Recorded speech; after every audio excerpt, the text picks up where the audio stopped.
Assalamualaikum warahmatullahi wabarakatuh.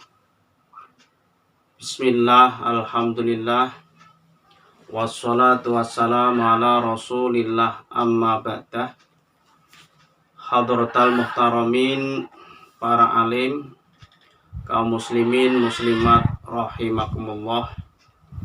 Alhamdulillah, pada kesempatan ini saya akan membacakan hasil keputusan musyawarah yang membahas tentang hukum-hukum waqi'iyah yang sering terjadi di masyarakat. Alhamdulillah, ini sudah ada 3 pertanyaan yang sudah terjawab. Pertanyaan yang pertama,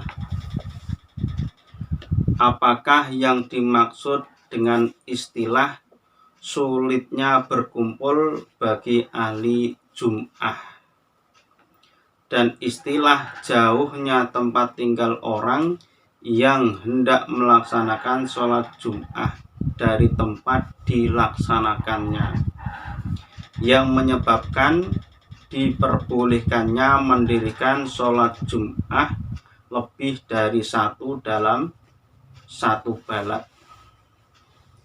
Ini pertanyaan tentang istilah. Dalam 1 balad itu kan tidak diperbolehkan mendirikan 2 sholat Jum'ah. Nah, bisa diperbolehkan kalau sulit berkumpul jamaahnya. Nah, istilah sulit berkumpul di sini bagaimana istilahnya? Terus jarak jauh yang diperbolehkannya untuk mendirikan sholat Jum'ah lagi dalam 1 balad itu seberapa jauhnya?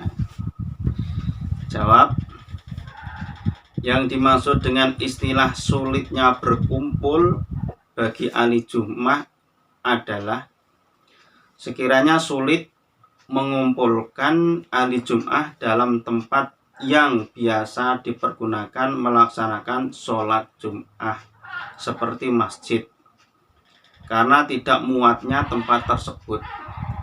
Masjidnya tidak muat, akhirnya mendirikan Jum'ah yang satunya lagi, karena masjid yang satu ini sudah tidak muat. Walaupun ada tempat lain yang bisa memuat ahli Jum'ah tetapi tidak biasa dipergunakan sholat Jum'ah seperti lapangan. Sholat Jum'ah di lapangan itu kan tidak boleh. Makanya orang jamaah sholat Jum'ah kok di lapangan itu tidak sah. Nah, seperti yang pernah terjadi, masjidnya biar kosong tapi sholatnya di lapangan, sholat Jum'ahnya tidak sah. Dulu kan pernah terjadi di Masjid Istiqlal, ya, tapi sholatnya itu di Monas, sholat Jum'ahnya kan tidak sah kalau menurut ini. Sedangkan yang dimaksud dengan istilah jauhnya tempat tinggal orang yang hendak melaksanakan sholat Jum'ah adalah sekira orang tersebut tidak bisa mendengar panggilan sholat. Kalau orang itu tidak mendengar adanya sholat Jum'ah, itu sudah dianggap jauh. Ini pastinya ya adzan yang tidak memakai pengeras suara. Kalau sekarang pakai pengeras suara jaraknya jauh masih terdengar. Ini yang dibuat patokan adalah adzan yang tidak pakai pengeras suara di atas. Nah, keterangan ini diambilkan dari kitab At-Tirmidzi juz 2 halaman 212 dan kitab Al-Anwar juz 1 halaman 99. Wa ibaratuhu qaluhu illa li usril ijtima'i ay yaqinan wa dhahiruhu innal murada ijtima'i ahlil baladi awil qaryati miman talzamuhu ay tasihu minhu wa in kana al-ghalib annahu la yaf'aluha ila angqal qawluhu fi mahalil masjidin aw ghairihi minha ay min tilkal baldati awil qaryati qala al-alamatu al-barmawi ay minal amkinati allati jarat al-adah bi fi'liha fiha fi dalikal balati walau li ghairi masjidin wa da yufitu kama qala al-jamal anau idza kana yumkinu ijtima'uhum fi mahali lam tajril adah bi fi'liha fiha kasarniyatin wa fadhain fil baladi yasma'uhum kulluhum yughnihim anit ta'addud la yalzamuhum fi'luha fi dalikal mahal alladhi yartafi'u bihil adat bal yaf'alunaha fi mawatinil adah kal masajidi wa in lazima alaihi ta'addud haitsu lam yasma' al jami'u mawadhi'a minal tilkal mawadhi. Ini yang dari kitab At-Tarmasi mengenai sulitnya berkumpul. Nah, sekarang mengenai jarak dari kitab Al-Anwar. Qauluhu wahadul bu'ti kama fil kharij anil balad wa huwa ayyakunal ba'id bihaitsu la yablugh an-nida min maudhi'il iqamati wal qarib bihaitsu yablaghu minhu.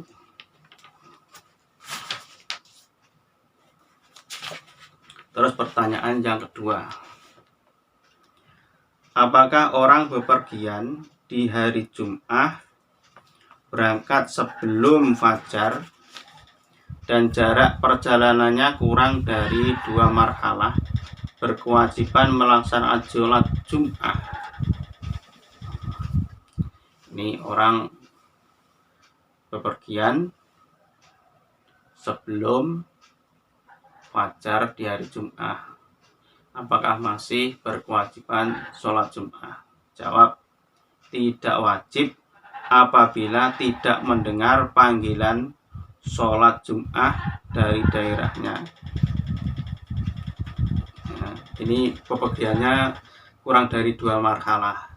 Kalau dia perginya belum fajar dan ketika pada waktu azan sholat Jum'ah dia tidak mendengarkan, tidak terdengar suaranya azan, maka dia tidak berkewajiban sholat Jum'ah.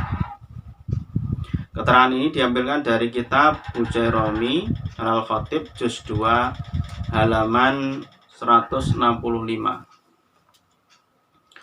Wa ibaratuhu wala jum'ata ala musafirin safaran mubahan walau qasiran listighalihi qauluhu listighalihi minhu yuqadu adamul wujub ala nahwil hasadi idza kharaju qabla al-fajri ila makanin la yasma'una fihi nida al-baladatihim idza lawi tabarul bulugh min ghairil baldatihim aidan lakana min kharijin ay qoblal fajri ila qaryatin baina wa bainaha marhalatun wa bi qurbiha baldatun yasma'u nidaaha tajibu alaihil jum'ah wa la yaqulu bi ahad.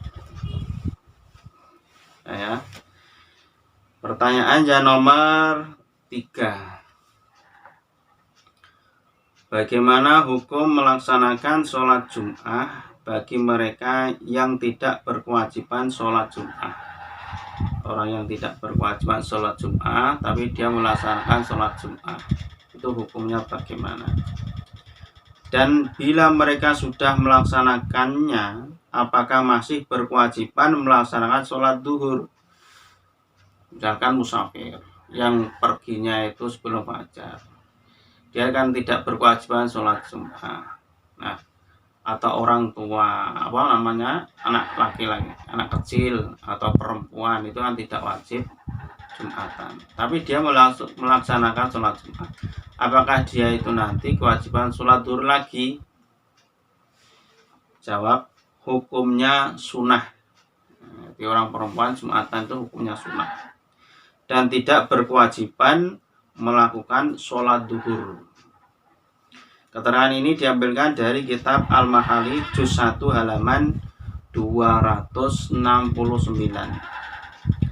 2. Hamis Bujairumi Al-Khatib juz 2 halaman 164. Wa ibaratuhu wa yustahabu huduruha lil musafir wal abdi wasobi qala fi syarhil muhaddab anil bandaniji wal ajusati. Terus takbir yang kedua, wa man sohaduruhu mimman la talzamuhu al-jum'ah sohat jum'atuhu li'annaha idha sohat mimman talzamuhu wa mimman la talzamuhu aula wa tugna an duhrihi. Jelas ya. Jadi misalkan orang perempuan sholat Jumat itu hukum sunnah dan tidak berkewajiban melakukan sholat duhur lagi. Terima kasih.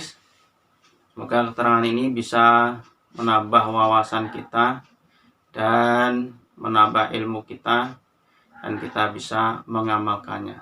Dari saya cukup sekian. Wallahu muwaffiq ila aqwamit thoriq. Wassalamualaikum warahmatullahi wabarakatuh.